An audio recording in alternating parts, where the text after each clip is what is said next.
بلغ العلا بکمالی کشف تجا بجمالی حسن جمیع خصالی صلوا علیہ وآلہ.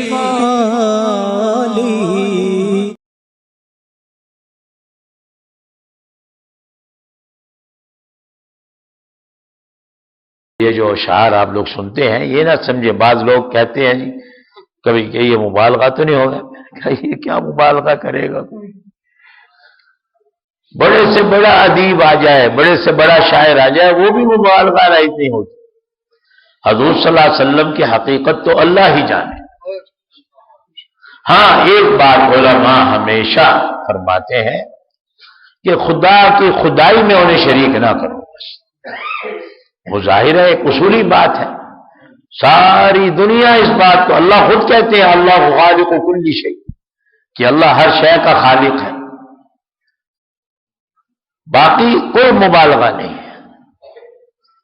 جو بھی اللہ تعالی ہمیں توفیق عطا فرمائے ہم اس کے سمجھنے کی کوشش. ایک بات اور رہ گئی، حضور صلی اللہ علیہ وسلم وہ ایک جزوی صفت ہے لیکن اسی ذیل میں بیان کرتا چلا جاؤں کہ ہم لوگ سب نماز پڑھتے ہیں اور کوئی ایسا ہوگا جو نماز میں درود شریف نہ پڑھتا.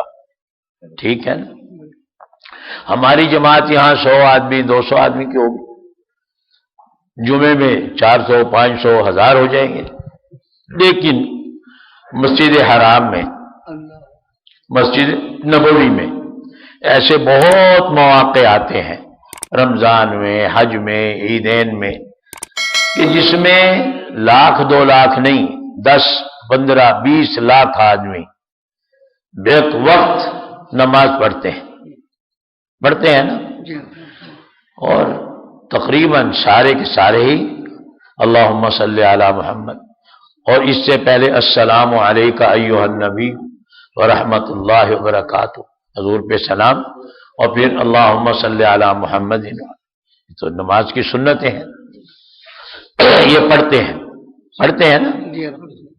حضور صلی اللہ علیہ وسلم کا ارشاد ہے جو کہ متواتر احادیث میں آیا ہے کہ جب بھی کوئی بندہ مجھ پہ صلاۃ یا سلام پڑھتا ہے تو اللہ نے فرشتے مقرر کیے ہیں جو ہر ایک کا صلاۃ و سلام مجھے پیش کرتے ہیں.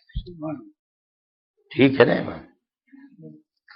اس میں کسی کو اختلاف نہیں ہے، کتنے کوئی متشدد ہو، محقق ہو، یہ ہو، اس اصول کے بارے میں کہ فرشتوں کو اللہ نے وہاں بھیجا ہے، فرشتے اس کا صلاۃ یا سلام، درود یا سلام لے کر حضور اقدس قبر اطہر پہ جاتے ہیں اور ان کو پہنچاتے ہیں. اور جس کی تفصیل بعض احادیث میں آئی ہے کہ یا رسول اللہ، فرشتہ جا کے کہتا ہے کہ فلان ابن فلان آپ کو یہ ان الفاظ میں صلاۃ یا ان الفاظ میں سلام بھیج رہا ہے. اب آپ اندازہ کریں کہ جب 10 لاکھ آدمی یک وقت درود بھیجتے ہیں تو ان احادیث صحیحہ بلکہ متواترہ کے مطابق فرشتے ان 10 لاکھ آدمیوں کا بیک وقت صلاۃ درود و سلام پہنچاتے ہیں. تو حضور صلی اللہ علیہ وسلم کیسے سنتے ہوں گے اسے؟ توجہ فرمائیے، ذرا غور کیجئے اس پہ کہ حضور صلی اللہ علیہ وسلم کی ذات اقدس کی کتنی عظمت ہے. اللہ کے 10 لاکھ آدمی کا درود و سلام پہنچتا ہے اور ہر ایک کے بارے میں ہر فرشتہ کہتا ہے کہ یا رسول اللہ فلان ابن فلان نے آپ کو اس الفاظ میں صلاۃ درود یا سلام بھیجا. اور حضور کو ظاہر ہے اس کی خبر ہوتی ہے، ورنہ خصوصیت ہی کیا ہوئی. کتنا اعلیٰ مقام ہے حضرت کے علم کا کہ حضور کو ان سب کی سمجھ بھی آتی ہے اور پہنچتا بھی ہے، اور آگے سے حضور صلی اللہ علیہ وسلم اس کا جواب بھی دیتے ہیں، جیسے کہ بعد روایات وہ جواب دینے کے بارے میں روایات کا اختلاف ہے، لیکن پہنچانے میں تو کسی کو اختلاف نہیں، صحیح متواتر احادیث ہے، کتنے کوئی متشدد ہو، متعنت ہو، ضدی ہو، اس میں اس کو اختلاف نہیں، تمام طبقات امت، تمام مسالک فکر سب کے سب اس پہ متفق ہیں کہ حضور صلی اللہ علیہ وسلم خدمت میں فرشتہ درود بھیجتا ہے، پہنچاتا ہے، تو 10 لاکھ آدمی، اور جب بعد جو ہے عیدین وغیرہ میں 30 لاکھ آدمی، 40 لاکھ آدمی اکٹھے ہوتے ہیں، سب کا بے وقت درود جب پہنچتا ہے تو آپ اندازہ کریں حضور اقدس صلی اللہ علیہ وسلم۔ اب بعض لوگ اشکال کرتے ہیں کہ جسد اطہر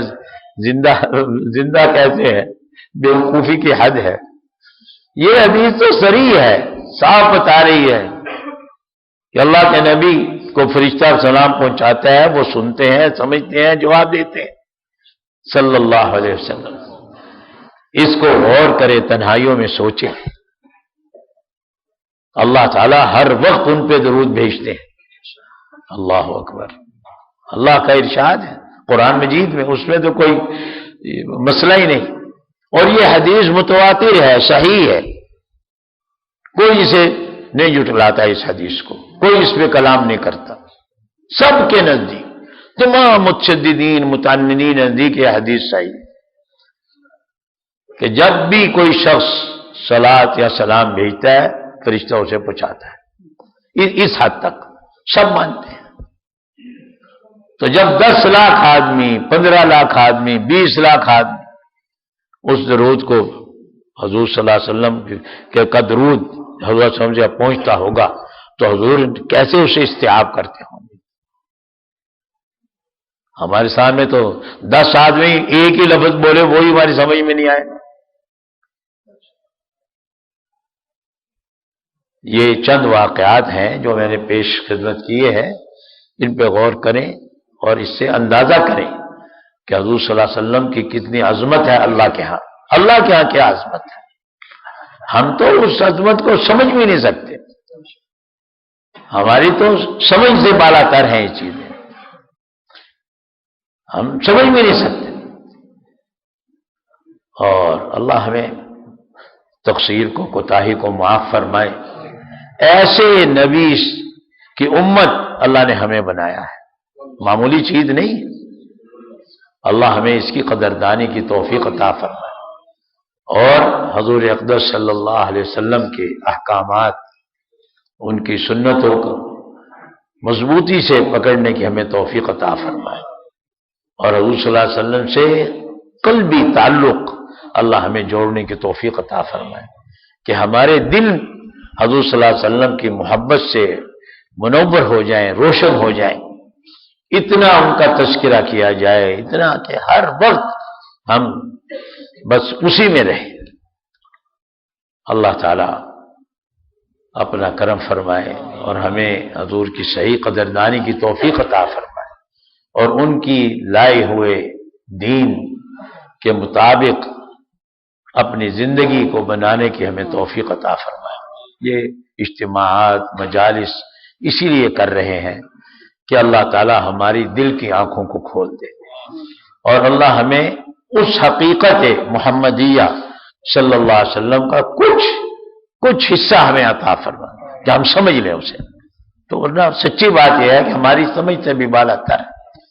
یہ چند واقعات بھی چونکہ مختلف مواقع پہ ان کا ظہور ہو گیا، اس لیے ان کا ہمیں پتہ چل گیا، ورنہ حقیقت محمدیہ صلی اللہ علیہ وسلم تو ہمیں عقل سے، فکر سے بلند و بالا ہے، لیکن علماء کرام فرماتے ہیں جیسے اللہ کی حقیقت ہمارے دماغ میں نہیں آ سکتی، اللہ کی بھی سمجھ نہیں آ سکتی، اسی لیے اللہ کی ذات کے بارے میں سوچنے، تصور کرنے سے بھی منع کیا گیا ہے۔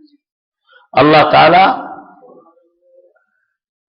کی عجیب صفات ہیں سبحانہ و تعالی، الظاہر والاول والآخر والظاہر والباطن، یعنی متضادات ہیں بظاہر، اور اسی طرح حضور صلی اللہ علیہ وسلم کی بھی بعض صفات ایسے ہی ہیں. تو اللہ کی بھی ہمیں سمجھ میں نہیں آ سکتی، اس لیے علماء کرام سختی سے منع فرماتے ہیں کہ اللہ کی ذات کے بارے میں کبھی غور نہیں کرنا چاہیے، باز رہنا چاہیے. جو تصور بھی اللہ کی ذات کے بارے میں آئے، بندہ یہ سمجھے کہ جیسے اللہ فرماتے ہیں لیسا کمثلہ شیء، اللہ کی طرح کوئی نہیں ہے. اس لیے جو تصور بھی آئے گا وہ اللہ اس کے خلاف ہے، اللہ اس سے بلند و بالا ہے. اسی طرح نبی اکرم صلی اللہ علیہ وسلم کی عظمت اور ان کا مقام، حقیقت یہ ہے کہ ہماری سمجھ میں نہیں آ سکتا.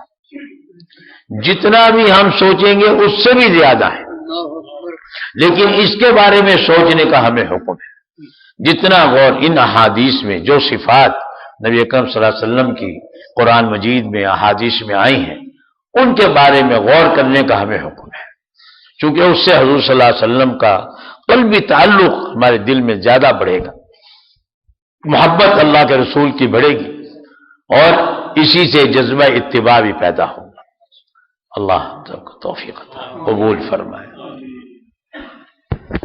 بیان کے بعد دعا سے پہلے حضرت کا طالبین کو بیعت کرنے کا معمول ہے. اکثر آپ پرانے ہیں کہتے ہیں، پھر بھی کوئی ہو تاکہ بیعت ہو جائے، عمل ہو جائے.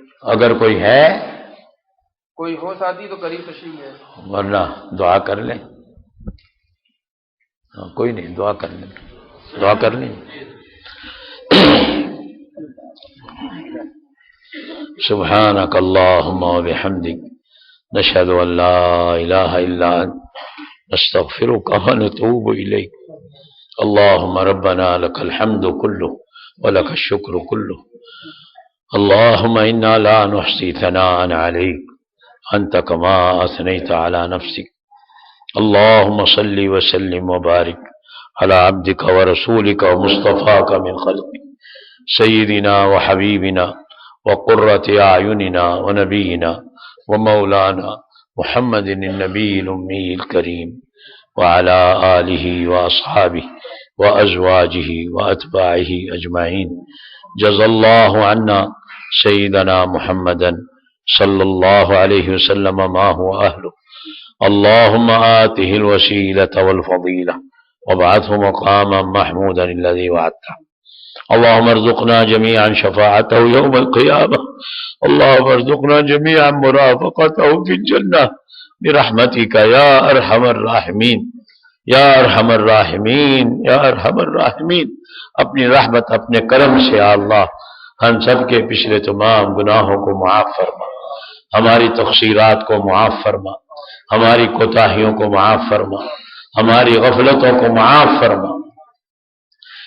یا ارحم الراحمین ہماری پوری اصلاح فرما، ہمارے ظاہر کی بھی اصلاح فرما اور ہمارے باطن کی بھی اصلاح فرما، خصوصاً ہمارے دلوں کی اصلاح فرما.